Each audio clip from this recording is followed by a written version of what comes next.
Bien, este día estaremos hablando sobre las pruebas diagnósticas en psiquiatría. Mi nombre es el Dr. Manuel Valencia, soy médico psiquiatra del Departamento de Psiquiatría de la Universidad de El Salvador. A manera de introducción, vamos a mencionar que al contrario de lo que sucede en otras especialidades médicas, en las que las pruebas diagnósticas son bastante importantes para el diagnóstico y tratamiento de enfermedades, pues acá en la psiquiatría las pruebas diagnósticas, estas pruebas de imagen no han desempeñado un papel muy relevante. El diagnóstico psiquiátrico continúa fundamentándose en la anamnesis y en la exploración del estado mental, es decir, es eminentemente clínico. Sí hay importancia para las pruebas de laboratorio de imagen, pero en la mayoría de los casos la importancia que tienen es para el diagnóstico diferencial. Vamos a hablar primero de las pruebas biológicas que se utilizan como pruebas diagnósticas en psiquiatría.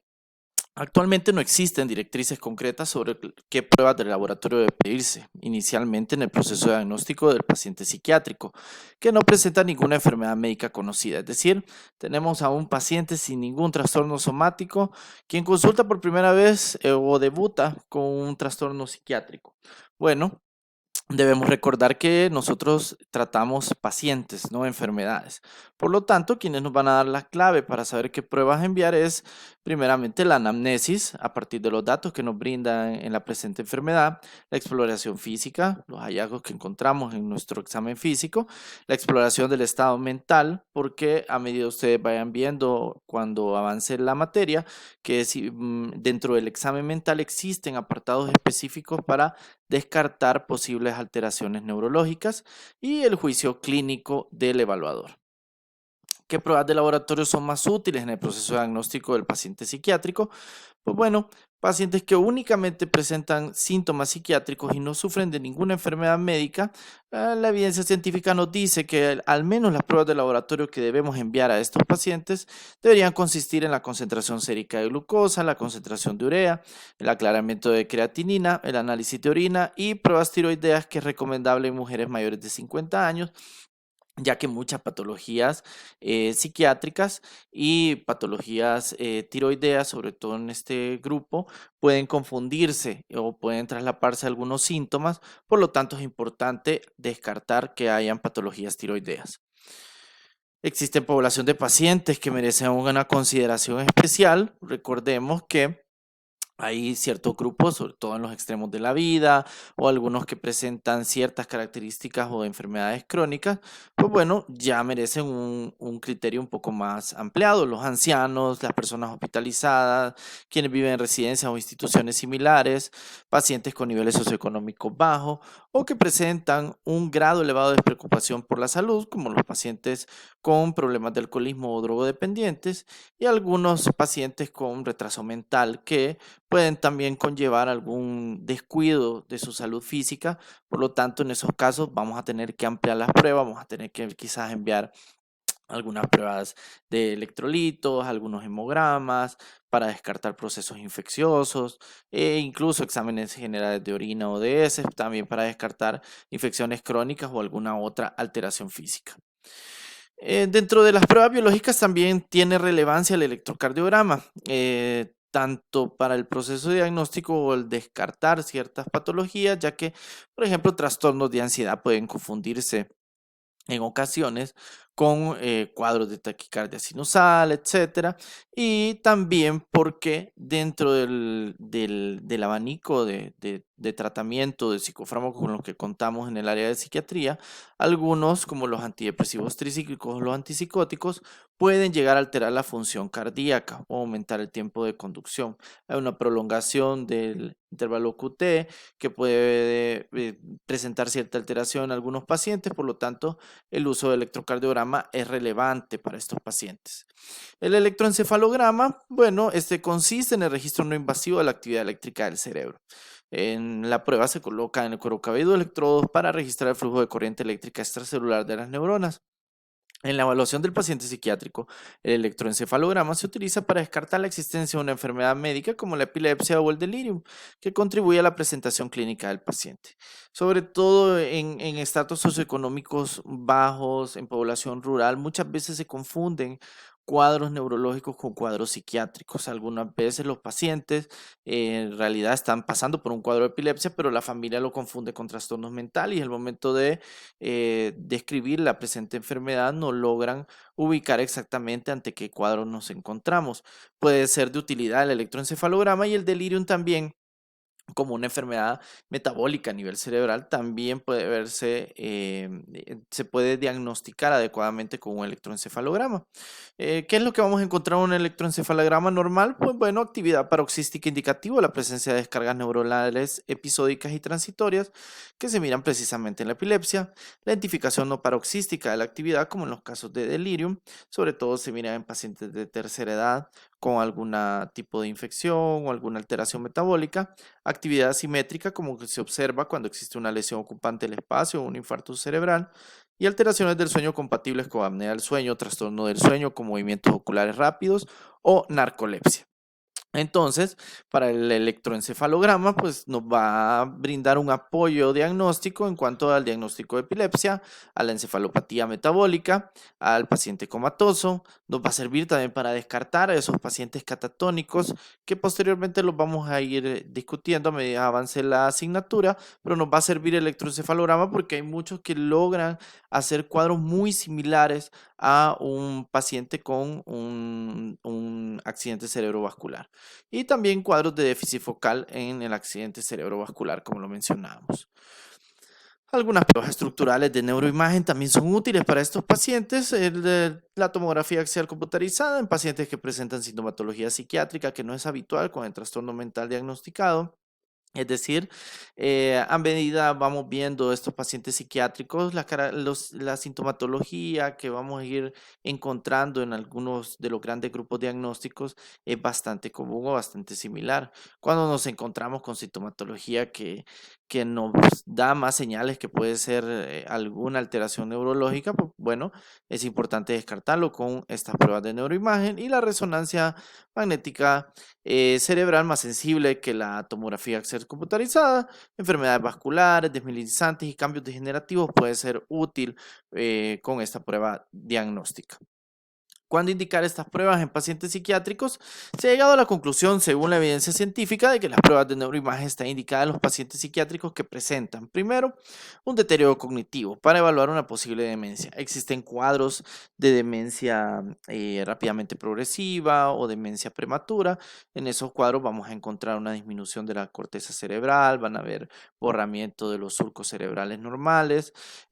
También en un primer episodio psicótico, puede ser relevante el uso de esta prueba cuando el paciente, de hecho, esta presentación de este primer episodio psicótico ha sido bastante atípica.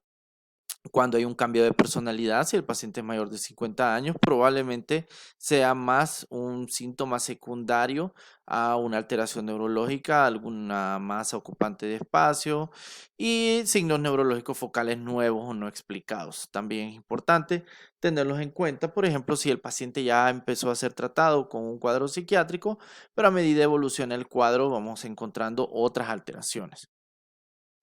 En cuanto a las pruebas psicológicas, dentro de las pruebas diagnósticas en psiquiatría, quizás estas vienen siendo las más relevantes, son las que popularmente más se conocen. Hay mucha gente que conoce sobre estas pruebas, sobre todo en el proceso de selección laboral o en algunos tipos de pruebas a nivel académico.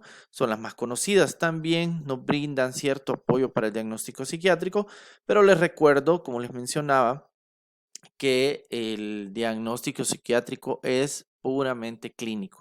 Estas pruebas, al igual que las pruebas biológicas, únicamente sirven de apoyo. No dan un diagnóstico psiquiátrico ni lo descartan. Simplemente nos sirven para apoyarnos o poder orientar nuestro diagnóstico. Muy bien, actualmente se utilizan tres tipos de instrumentos para la evaluación del funcionamiento de los pacientes. Uno son los test psicológicos, los segundos son las escalas de evaluación y por último tenemos las entrevistas semiestructuradas. Al final de la presentación igual voy a mencionar algunas otras pruebas que se utilizan.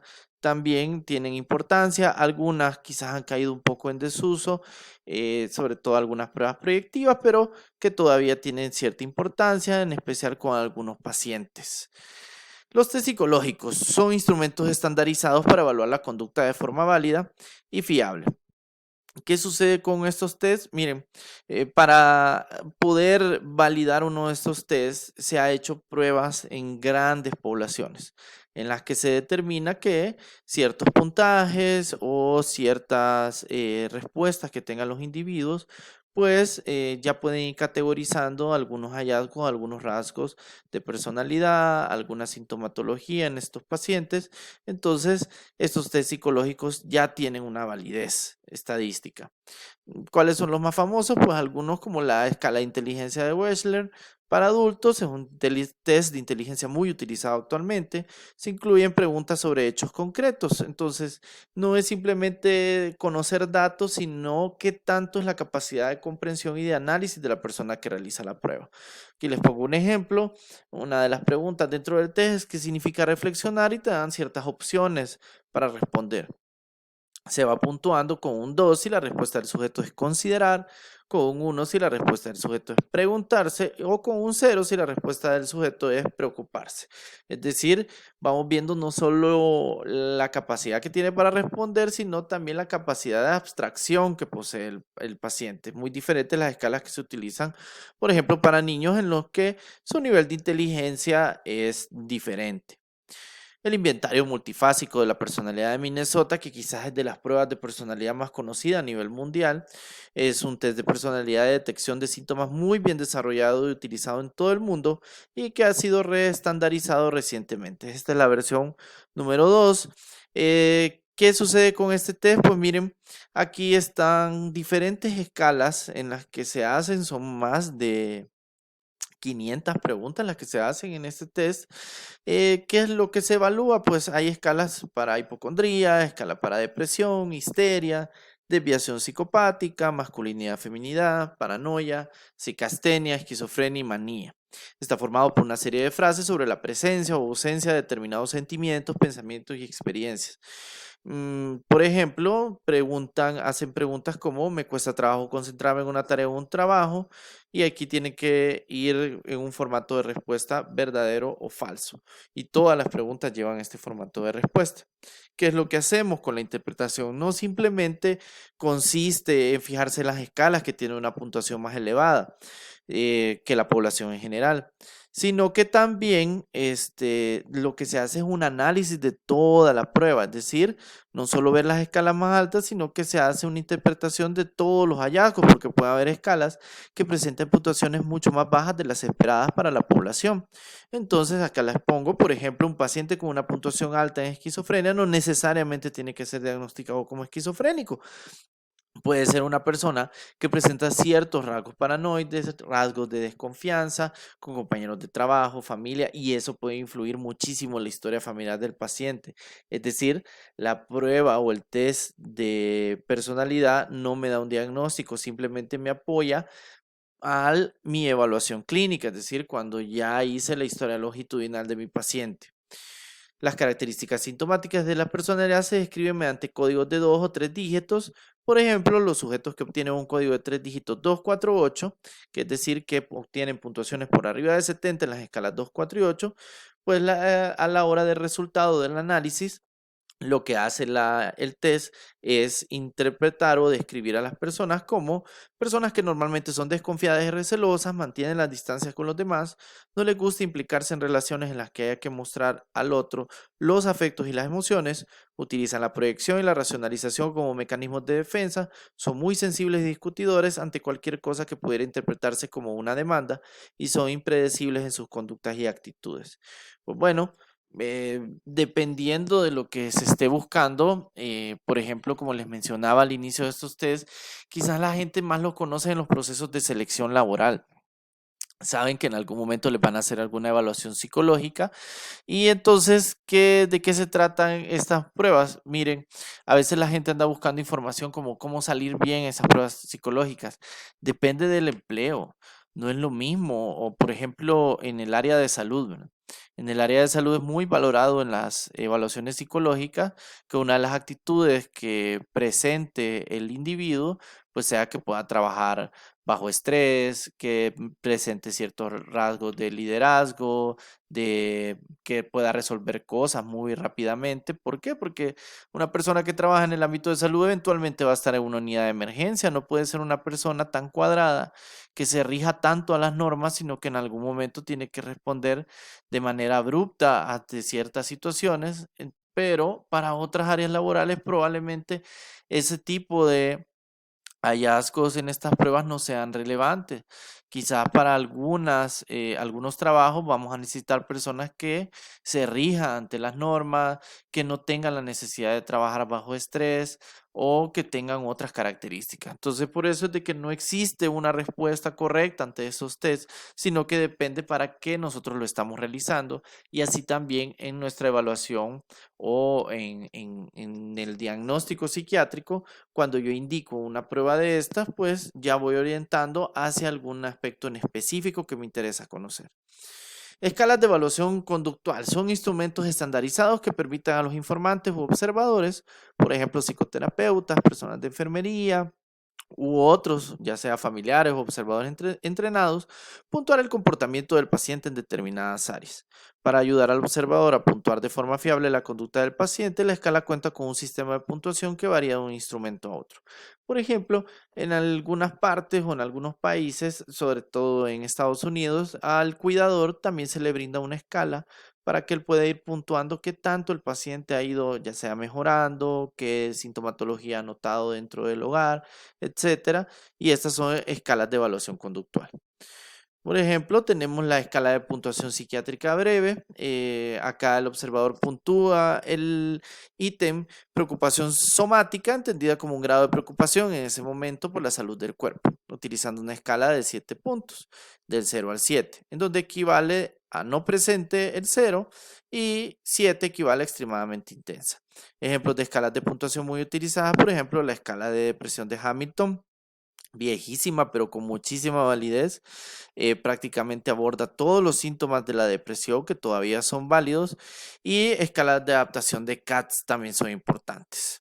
Las entrevistas estructuradas pues han sido estandarizadas controlando las preguntas que se formulan al paciente, especificando qué clases de pruebas se van a usar y normalizando el sistema para puntuar las respuestas del entrevistado.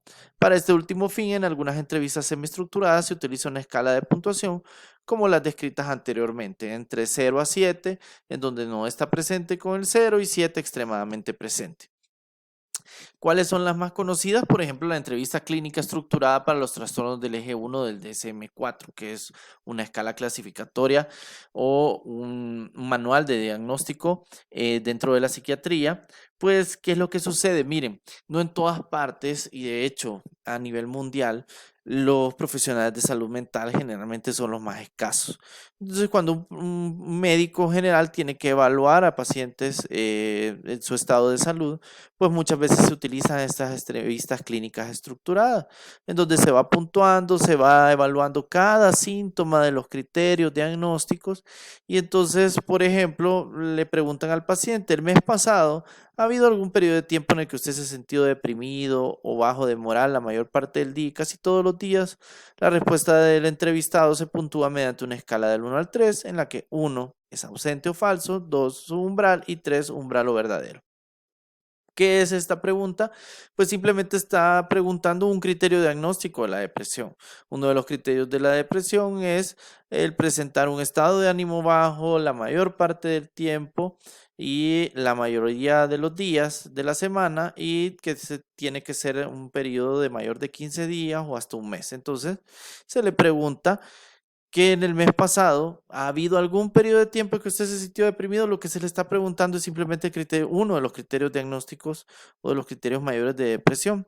Algunos ejemplos de entrevistas clínicas semiestructuradas útiles para la práctica clínica son las listas de preguntas sobre los trastornos afectivos, la entrevista clínica estructurada para los trastornos del eje 1 del DSM-4 que les explicaba al inicio y el instrumento internacional para la exploración de los trastornos de personalidad. ¿Cuáles son los objetivos específicos de la evaluación? Pues bueno, la detección sistemática de los trastornos psiquiátricos, clarificar el diagnóstico de presunción, determinar la gravedad de los síntomas y de otros problemas, evaluar los puntos fuertes y débiles del paciente, informar sobre la asignación de un tratamiento diferencial, valorar la idoneidad del paciente para un determinado tratamiento, monitorizar el impacto del tratamiento a lo largo del tiempo, evaluar los posibles problemas de aprendizaje que presenta el paciente para planificar la intervención correspondiente y evaluar la calidad asistencial y la relación coste-efectividad de las intervenciones sanitarias. Es decir, estos son los objetivos por los que se buscan hacer estas pruebas. Si yo identifico uno de estos objetivos dentro de mi paciente o lo que yo quiero lograr, pues bueno, tiene sentido realizar alguna de estas pruebas para apoyar mi diagnóstico o buscar tratamiento diferencial, puntos débiles, fuertes, el impacto del tratamiento, entre otros. También hay pruebas para evaluar áreas específicas de sintomatología, además de los instrumentos para la evaluación de conjuntos amplios de síntomas, es decir, desde que el paciente llega, las entrevistas estructuradas eran para ver en qué lo podemos ubicar dentro de los síndromes. Pero si dentro de la entrevista el evaluador se da cuenta que hay un área sintomática muy importante. Por ejemplo, este paciente nos menciona que su problema es la adicción, otros nos hablan de que la depresión o la ansiedad es muy fuerte, o incluso ideación o conductas suicidas, pues entonces quizás, aparte de la entrevista estructurada, vamos a tener que pasar otra prueba específica para esa área sintomatológica. Es decir, puede requerir algunas evaluaciones específicas, áreas como la adicción, el consumo excesivo de alcohol, los afectos tales como la ansiedad y la depresión, las alteraciones del pensamiento, la ideación y las conductas suicidas. En la primera, pues, el abuso de sustancias, quizás el más utilizado acá, son pruebas o entrevistas, breves pruebas que digamos, se utilizan con los pacientes en los que se sospecha que hay un uso abusivo de alcohol o de sustancias y algunos también sobre trastornos de la alimentación. Aquí tenemos los más importantes, el CAGE, el AUDIT y el LIT-26. Acá les pongo el case. Bueno, ¿qué es lo que se pregunta? Pues simplemente son 4 preguntas para tratar de determinar, hacer como un breve screening o un tamizaje en un paciente que ya nos empieza a mencionar de que hay cierta problemática en su consumo de bebidas alcohólicas. Se pregunta como alguna vez ha pensado que debe beber menos, le ha molestado que la gente lo critique por su forma de beber, alguna vez se ha sentido mal o culpable por su forma de beber y alguna vez ha necesitado beber por la mañana para calmar los nervios o eliminar molestias por haber bebido la noche anterior. Es decir, aquí lo que estamos evaluando desde afectación personal, interpersonal, física con el consumo de alcohol.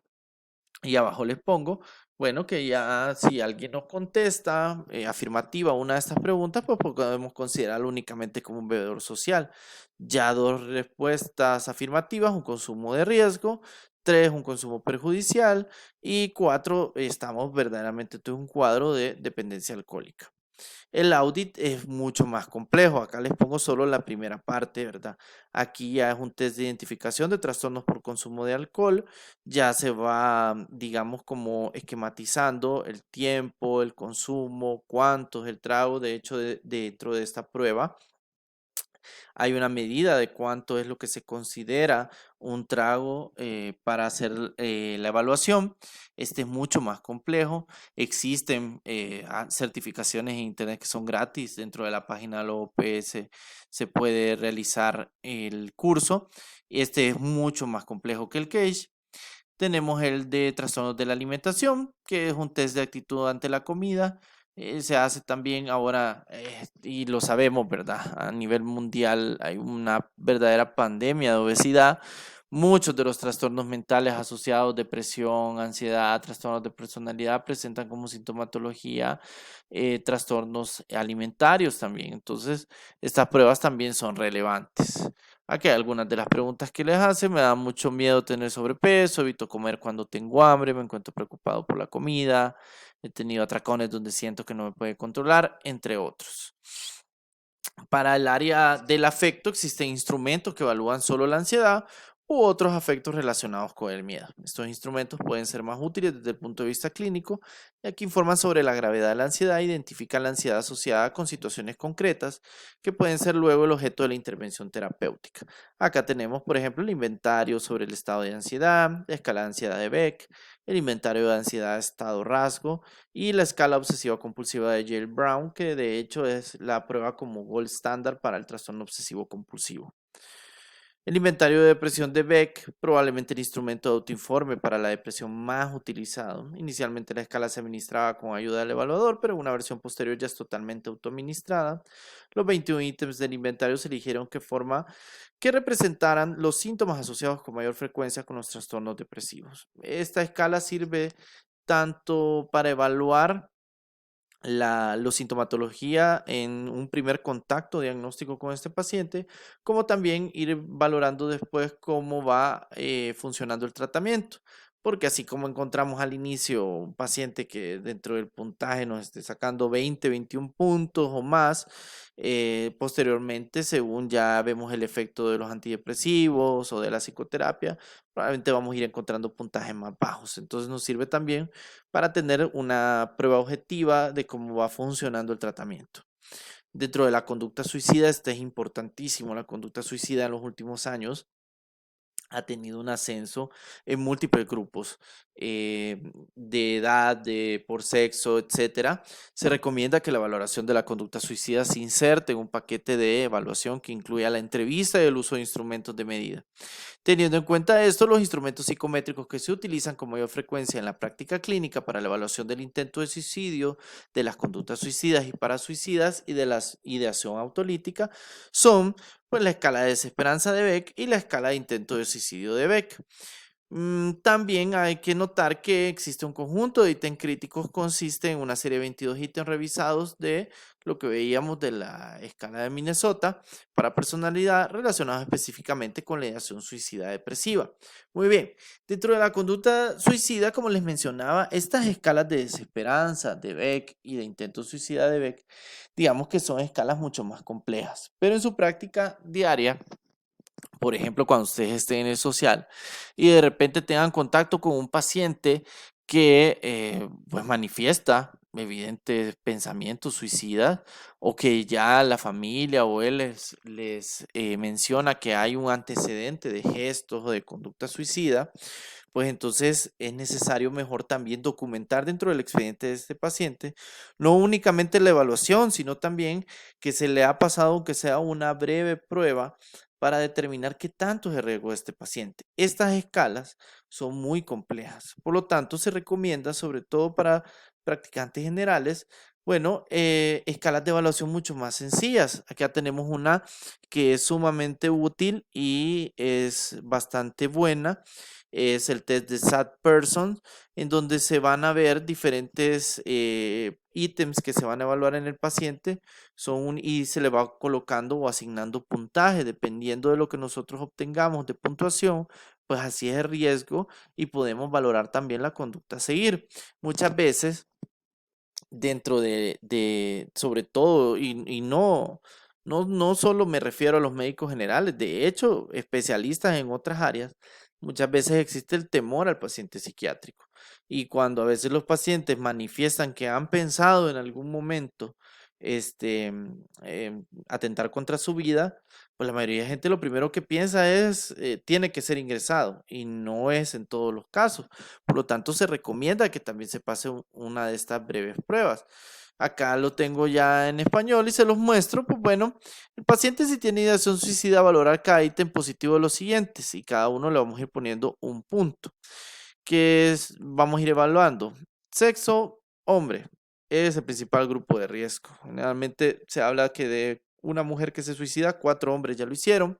La edad, desde menor de 19 años o mayor de 45, lo vamos a poner con un punto, en donde vemos una depresión clínica, donde hay intentos de suicidio previo, abuso de alcohol, trastornos cognitivos, es decir, un retraso mental, bajo aporte social, es decir, la familia no está interesada en el paciente, plan organizado de suicidio, es decir, él ya nos manifiesta que ya pensó cómo hacerlo, cuándo hacerlo, dónde hacerlo, sin pareja estable y con una enfermedad somática agregada, Dependiendo del puntaje que obtengamos, de 0 a 2 puntos, puede darse un control en el domicilio con seguimiento ambulatorio, de 3 a 4 puntos por un seguimiento ambulatorio intensivo, y ya podemos ir pensando en el ingreso. Entre 5 a 6 puntos ya hay que definitivamente hospitalizar si no hay un control familiar adecuado, y de 7 a 10 puntos amerita sin duda la hospitalización, ya que existe un elevado riesgo de suicidio en el paciente. Otras pruebas que se pueden realizar: tenemos pruebas de inteligencia que mide el coeficiente intelectual de las personas, el famoso IQ; pruebas de desarrollo o maduración que mide el nivel de desarrollo detectando si este es acorde a lo esperado para la edad cronológica; pruebas de personalidad, que ya mencionamos algunas, pero hay otras para rasgos de personalidad específicos, carácter, temperamento, entre otros de las personas; pruebas de habilidades y aptitudes, miden el nivel de habilidad o capacidad que se tiene para determinada área, manual, verbal, ejecutiva. Estas también son muy populares dentro de las áreas laborales o cuando se hace la evaluación en recursos humanos. El test de Bender, esta es otra prueba que ustedes la van a encontrar muchísimo cuando hagan su rotación dentro del hospital psiquiátrico. Este test está inspirado en la teoría de la Gestalt sobre la percepción, particularmente en las investigaciones realizadas por Wettmeyer en 1932 sobre las leyes de percepción. Estas leyes han venido, digamos, perfeccionándose, y una de estas test que se valoró, pues, es una prueba muy sencilla, pero que nos puede dar cierta información importante. Se da unos patrones al paciente, el sujeto debe copiar esos patrones, y lo que se mira es la estructuración visual, y verificamos que las leyes gestálticas de la percepción se estén cumpliendo. Estos son los patrones que se les dan al paciente, son 9 figuras en las que se les pide que únicamente las copien, no calcadas, sino que solo las copien. Y sorprendentemente muchos pacientes no pueden realizar esta acción tan sencilla a simple vista. La tarea del sujeto consiste en integrar una acción mucho más compleja, porque integra primero el patrón estimulante visual para después intentar reproducirlo. Entre ambos procesos median complejos sistemas sensoriales aferentes y eferentes, considerándose que un patrón anómalo de respuesta, es decir, unos trazos que se alejan del modelo original, pueden suponer el indicio de un trastorno mental, neurológico e incluso emocional. ¿Cuáles son las aplicaciones prácticas de este test de Bender? Pues bueno, nos sirve para evaluar la madurez perceptiva, el posible deterioro neurológico o el ajuste emocional de los niños. Tiene ciertas aplicaciones prácticas importantes, ustedes lo van a ver en pacientes, sobre todo cuando se quiere descartar algunos trastornos mentales orgánicos. En cuanto al deterioro cognitivo, uno de las pruebas de tamizaje más conocidas a nivel mundial también es el Mini Mental State Examination. Lo que muestra es un buen rendimiento a nivel de escrima o valoración inicial de deterioro cognitivo en pacientes de tercera edad. Presenta algunas dificultades, ¿verdad? Porque algunas veces está cargado de aspectos del lenguaje, mostrando un rendimiento diferente en función del nivel cultural y estudios. Recordemos que vamos a veces evaluar pacientes de 70, 80 años, que muchos nos van a mencionar que quizás nunca fueron a la escuela, y dentro de la prueba muchas veces se evalúan cuestiones de lenguaje, se le pide que lean una frase, que escriban, y entonces ahí la puntuación puede salir un poco alterada. En cualquier caso, es necesario tener en cuenta que se trata de una prueba de screening, y por lo tanto no nos da el diagnóstico por sí solo, el diagnóstico de demencia, sino que tenemos que compaginarlo con nuestros hallazgos clínicos, la historia que nos brinda la familia, la presente enfermedad, entre otros. Ahora, las pruebas proyectivas. ¿De qué se tratan las pruebas proyectivas? Estas también son muy populares, los psicólogos las pasan constantemente. Las pruebas proyectivas se somete a la persona a una serie de estímulos visuales o auditivos con la finalidad que estos produzcan lo que en psicología se conoce como proyección, la cual permite la explotación de aspectos inconscientes de la personalidad de un sujeto. Es decir, con una imagen podemos obtener cierta información dependiendo de que cada paciente nos lo mencione. Y aquí les traigo algunos ejemplos. Por ejemplo, el psicodiagnóstico de Rorschach es la prueba más utilizada para evaluar las alteraciones del pensamiento. En esta prueba se presenta al paciente un estímulo relativamente ambiguo, simplemente es una mancha en tinta en color o acromática, y sin ningún tipo de instrucción se le pide que diga qué le recuerda a la mancha o a qué se parece. son imágenes de este tipo. La respuesta del paciente se puntúa teniendo en cuenta diferentes variables. La localización, por ejemplo, la zona de la lámina que provoca la respuesta del paciente, es decir, si nosotros vemos que el paciente en algún momento se fija en ciertas áreas específicas y qué es lo que nos menciona, la forma, el movimiento, el color, el sombreado, la calidad de la forma y el contenido. O sea, que si nos habla de que le recuerda más a un animal, si le recuerda más a una persona o a un rostro, etcétera. Así se va evaluando. El test de proyectivo de Karen Mashover, que es la figura humana, pues el dibujo de la figura humana vehiculiza especialmente aspectos de la personalidad del sujeto en relación a su autoconcepto, su imagen corporal. Es una visión integral conforme al grado de armonía entre las partes constitutivas del dibujo, lo cual involucra principalmente proporción, calidad de línea, presión, tamaño, y nos da cuenta de la habilidad del sujeto para adaptarse al ambiente y el grado de criterio de realidad y objetividad con la cual establece sus vínculos interpersonales. Es decir, este test proyectivo lo que se le pide es que dibuje un cuerpo humano. Y dentro de esta gráfica, dentro de este dibujo, lo que podemos ver es esta proyección de su propio ser que vemos en la persona. Y aquí dentro de esta proyección pues van a confluir muchísimos aspectos, experiencias personales, sus representaciones psíquicas, imágenes de estereotipos sociales y culturales, aceptación o no de su etapa vital, identificación y asunción de su propio sexo, grado de estabilidad y dominio de sí mismo. Y esperamos que nosotros que esta figura graficada debe asemejarse en sus atributos e imagen del sujeto mismo. Es como que ante ella deberíamos poder decir es igual o a él o a ella. O sea, nos vamos a dar cuenta que, por ejemplo, alguien que tenga una alteración de su imagen corporal, por ejemplo, personas que presentan a veces cuadros de dismorfismo, en donde piensan que su nariz es inmensa, gigante, la van a dibujar de esa manera. Su cabello, su forma del cuerpo, alguien que tenga, por ejemplo, un trastorno anoréxico, que el paciente o la paciente puede ser extremadamente delgado, pero se percibe a sí mismo como obeso, puede dibujarse de esta manera. Entonces, aquí tenemos un ejemplo, ¿verdad? Se evalúa desde la posición de los brazos, cómo dibuja el tronco, cómo son los miembros inferiores, la cabeza, los ojos, la nariz y lo que les mencionaba, ¿verdad? De que lo que se espera es que el dibujo tenga bastante similitud con la persona que lo está realizando. El test de percepción temática. El objetivo de este test es explorar los factores esenciales de la dinámica de la personalidad infantil y en el caso de los adultos el TAT. Tenemos dos, para los niños el CAT y para los adultos es TAT. Su uso permite conocer y obtener una información muy rica respecto a la estructura de personalidad del paciente o del niño, acerca de sus características de la vida familiar que lo rodea, en cuanto a su dinámica. Asimismo permite explorar la actitud y comportamientos del infante frente a los problemas de crecimiento, la sexualidad, la socialización, que forman parte de su vida en estos primeros años. Muy bien, en estos test, ¿qué es lo que nosotros hacemos? Pues bueno, se le muestra al paciente, ¿verdad?, ciertas imágenes y lo que se le dice a partir de estas imágenes es que cuente una historia acerca del contenido de estas imágenes. Es decir, uno se le dice, mire, le voy a enseñar una imagen y usted cuénteme ¿de qué se trata esta imagen? Cuénteme una historia, ¿qué termina? ¿Qué consiste? ¿Qué está pasando con esta imagen?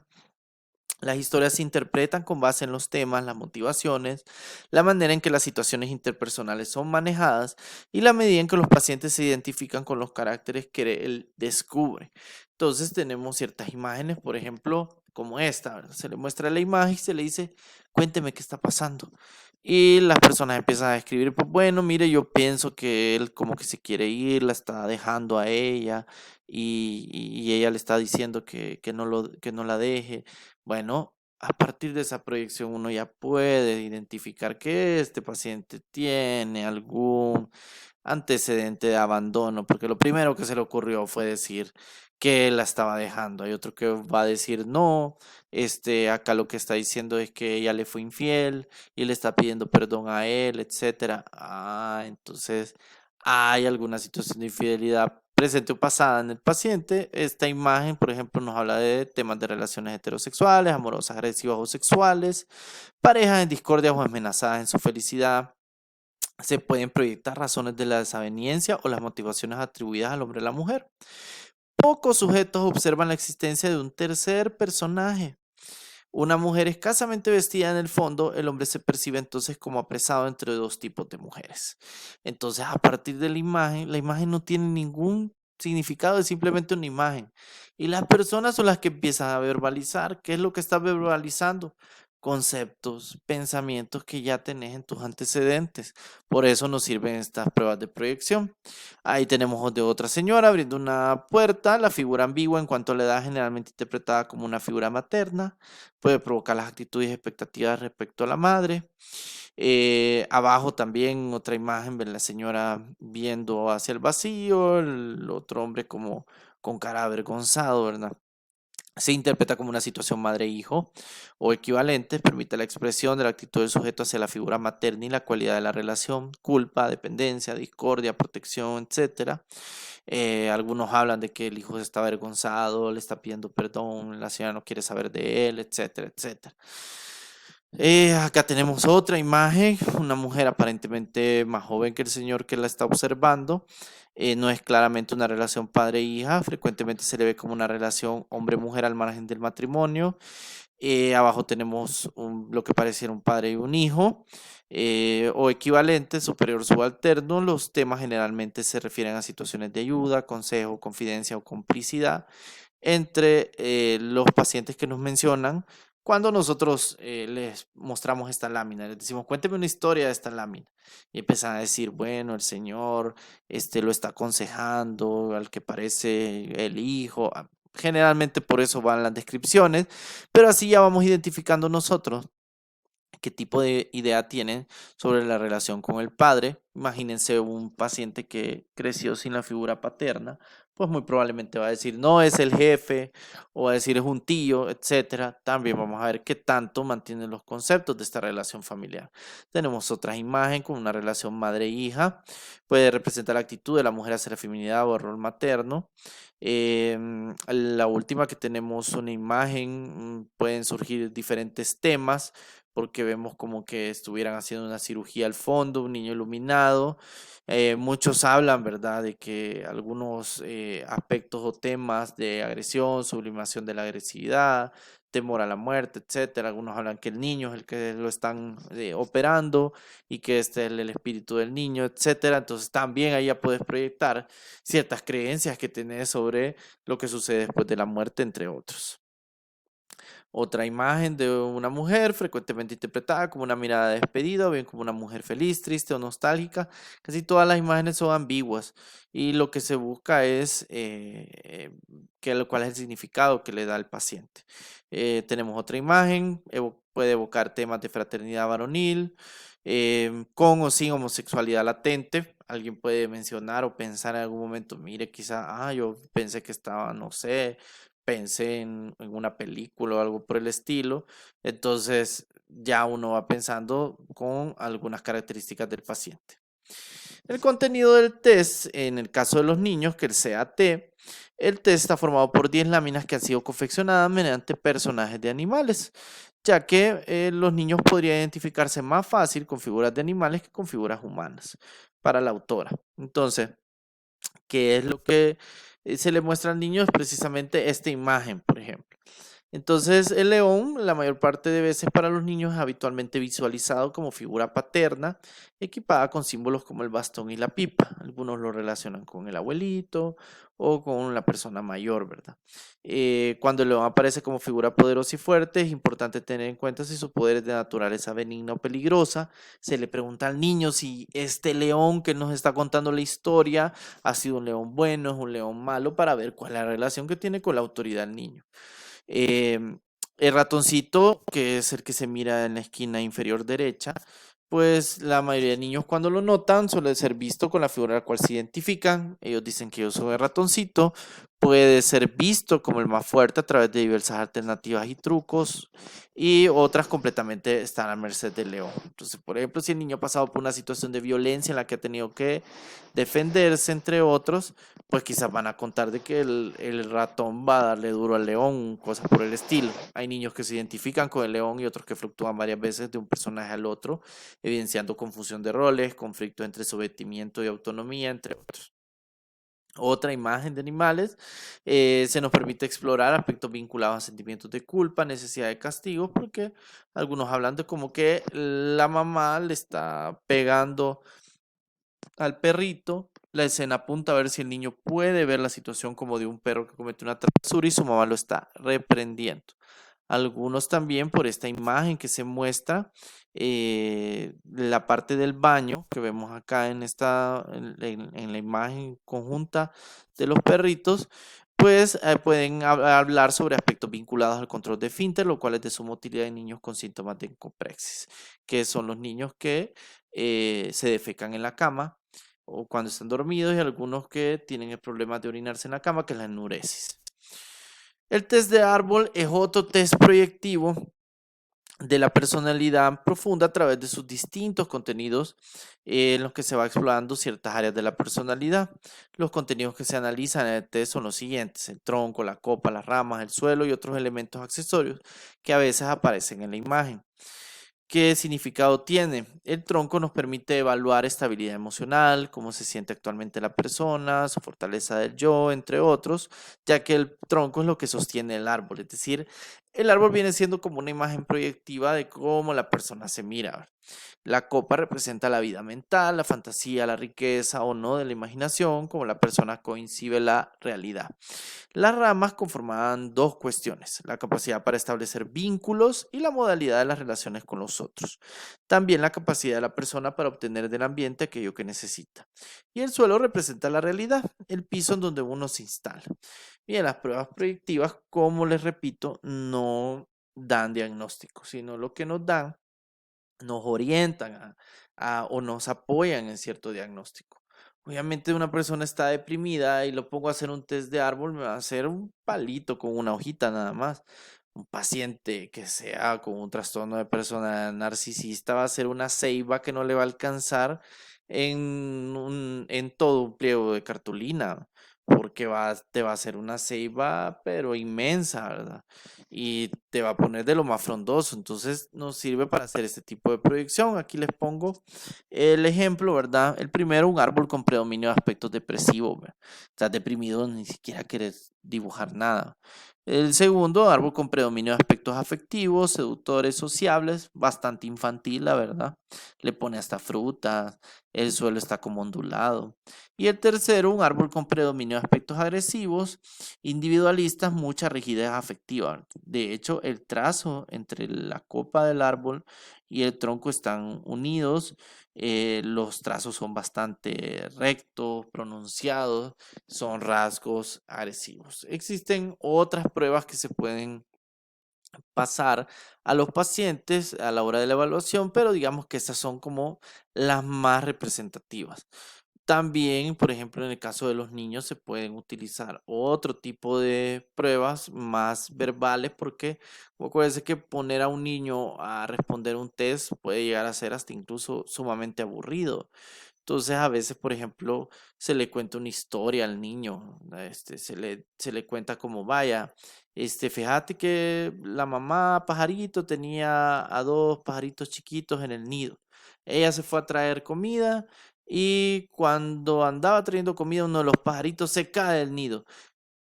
¿Qué es lo que pasa con el pajarito? Entonces el niño, pues si un niño viene y nos cuenta: yo tengo que terminar la historia, sí, correcto, ¿qué pasa con este pajarito que se cayó?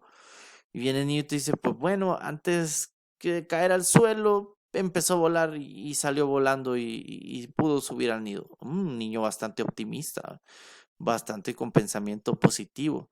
Pero va a haber otro niño que te va a decir: no, cayó el pajarito, se quebró un ala y en eso había a la par una víbora y se lo comió. Y entonces, como vio que había caído uno, vio al hermanito que estaba arriba, subió, se lo comió, esperó a la mamá y se la comió también. Es un niño con un pensamiento bastante negativo, bastante depresivo, ¿verdad? Muy probablemente este niño está pasando por situaciones socioambientales bastante adversas para que se imagine que la historia del pajarito que cae del nido termine de esa manera. Entonces, hasta acá llegamos con la presentación. Agradezco el tiempo brindado y su atención. Para cualquier duda o comentario, si desean ahondar más sobre este tipo de pruebas, como les mencionaba, les he puesto las más generales y las que nos apoyamos dentro del área de la psiquiatría para apoyar el diagnóstico, para indagar sobre algunos aspectos o sintomatología específica. Si tienen algún comentario, duda o desean ahondar más sobre estas pruebas, les adjunto mi correo, manuel.valencia@us.edu.sv, y nuevamente agradezco su atención.